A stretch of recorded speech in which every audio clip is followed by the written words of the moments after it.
Disaster হয়েছে বিগত সরকার অনেক ঘটনা, ওগুলো লম্ব আলোচনা আমরা নাই যাই, আমরা পজিটিভটার মধ্যেই থাকি।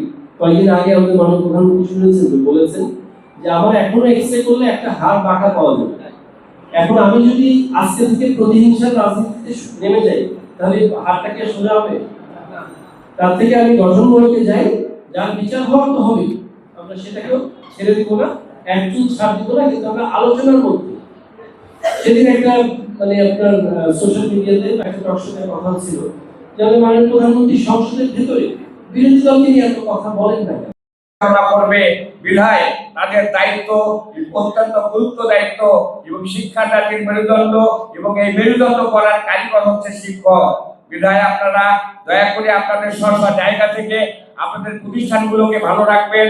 আমরা আমাদের জায়গা থেকে সর্বোচ্চ পর্যায়ে থেকে আমরা চেষ্টা করব যাতে করে আপনারা ভালো থাকেন এবং শিক্ষা যাতে করে আরো বিস্তার ঘটাতে পারেন, এবং শিক্ষাকে আলোকিত করে আপনাদের দাবিগুলোকে আমরা এই সরকারের মাধ্যমে ইনশাআল্লাহ অল্প সময়ের মধ্যেই পূরণ করতে সক্ষম হব এই আশা।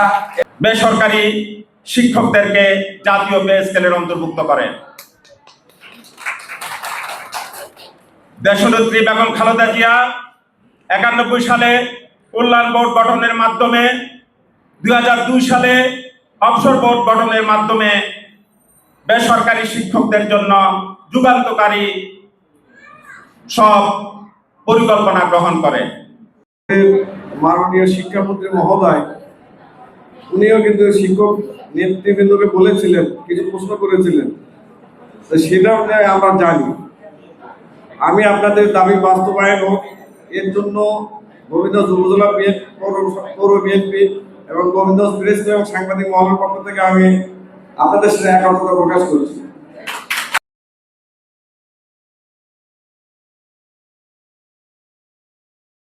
আমাদের আসলে এখন একটা আমরা সংবর্ধনা অনুষ্ঠান, আসলে আমরা কৃষ্ণ বাবুরাকে শিক্ষা বান্ধব, যিনি তার জীবনের আরো অনেক ভালো ভালো পর্যায়ে বাংলাদেশ বেসরকারি শিক্ষক কর্মচারী ফ্রম বগুড়া জেলা শাখা মোহাম্মদ ফেরদৌস আলম।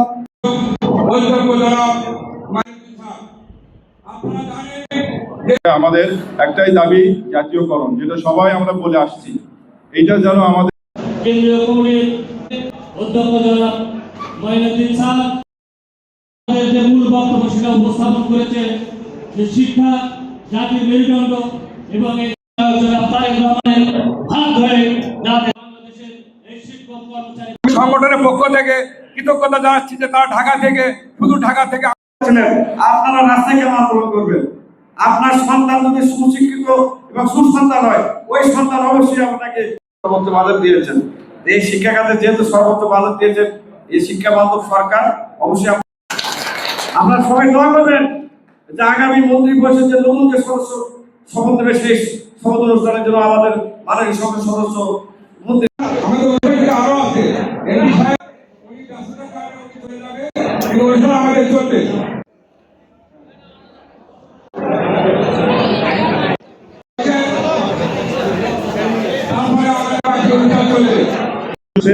পে স্কেলে দেখা যাচ্ছে গতবার দিয়েছিল 1 বছর পর আমরা পাইছি।